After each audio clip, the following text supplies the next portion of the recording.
What happens when the director decides to make a movie which the main and actual horror begins when the movie comes to the end? Lake Mungo, directed by Joel Anderson, is an Australian film with the style of a documentary. If you're not familiar with the word mockumentary, it is basically a mixture of the word movie and documentary.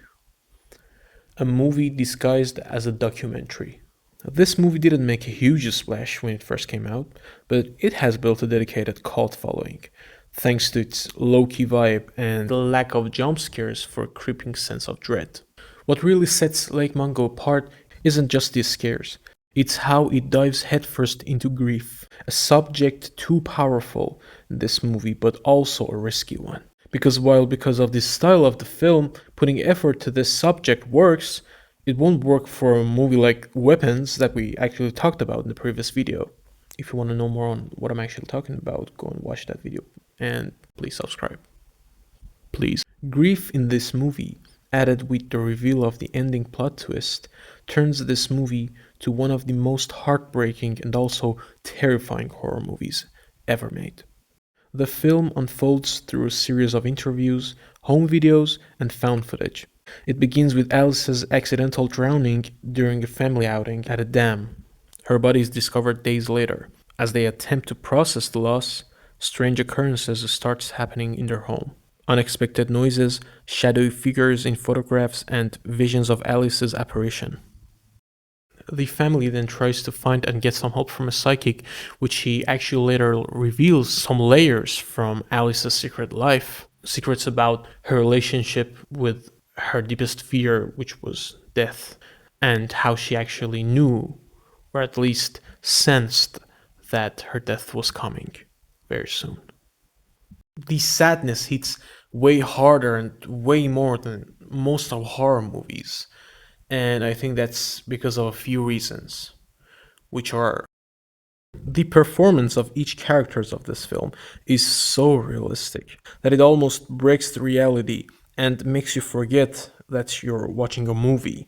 I don't remember if I've ever seen any better acting in any other horror movies. The second reason, which I think is so important, is that the absence of the deceased person in this movie, whoever she or he is, can be sensed with very strongly. I don't know how to say it actually. Okay, I'm gonna read it from the script. The way the movie shows the weight of absence of someone puts a heavy weight on your chest.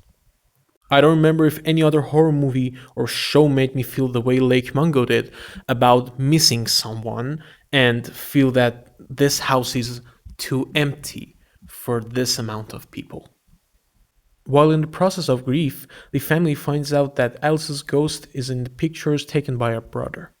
Later, the brother confesses to faking the images by digitally superimposing old pictures of Alice into new ones, claiming he did it to comfort his parents and give them a sense of her lingering presence amid their mourning.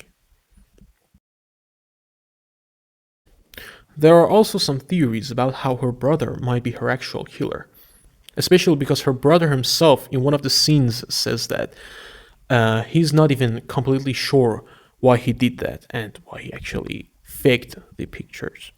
And there are some other reasons attached to this theory which makes the theory more believable, better say, and makes you like rethink about the whole process of the movie, and maybe you even try to rewatch the movie but from another perspective.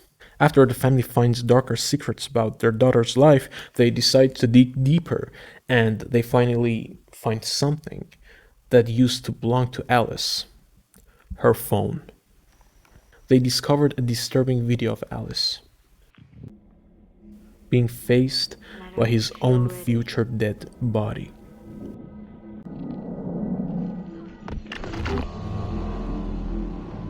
One of the most terrifying things, if happening to someone. After this discovery, they try to move on and move out of the house forever.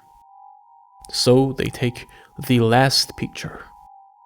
The credits roll, but then a series of family videos and pics are revisited, revealing Alice's faint, ghostly silhouette being there in the background.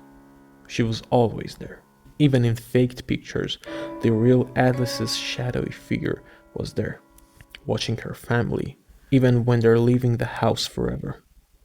She will be always trapped in that house, alone. One other discovery that makes the whole situation even more depressing is that before her death, she actually had a vision and saw her family leaving her behind in the house forever. If you have watched the movie, you know what I'm talking about. There were many other cool hints and details about this movie that I didn't mention in this video, so please go and watch this movie. It is pretty good, and I highly recommend it. Truly one of the most creepy and depressing movies that I've ever watched. And please subscribe. Thank you.